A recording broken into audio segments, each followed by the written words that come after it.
تعالوا معايا هقول لكم ازاي ناكل كحك العيد ونحافظ على مستوى سكر الدم وكمان ما نزيدش في الوزن ونطلع من العيد زي ما احنا.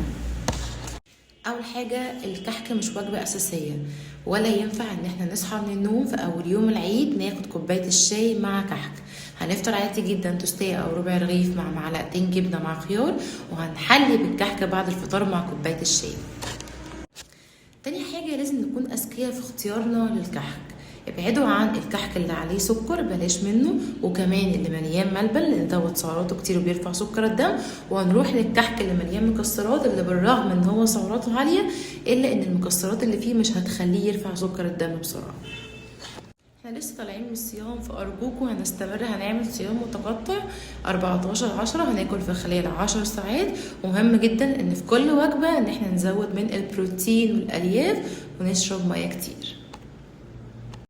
حركة مهمة جدا، لازم نمشي كل يوم 45 دقيقة او نعمل اي مجهود سباحة او اي كارديو. بجد بجد هتاكلوا اللي نفسكم فيه وهتحرقوه على طول.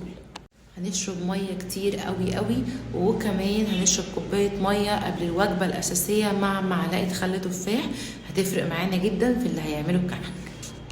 اهم حاجة افتكروا ان المتعة في الطعم مش في الكمية، فاهم حاجة هنقنن الكمية وهناكل اللي نفسنا فيه بس بكميات قليلة، وهنتحرك كتير ونشرب مية، وكمان هنعمل مجهود عالي.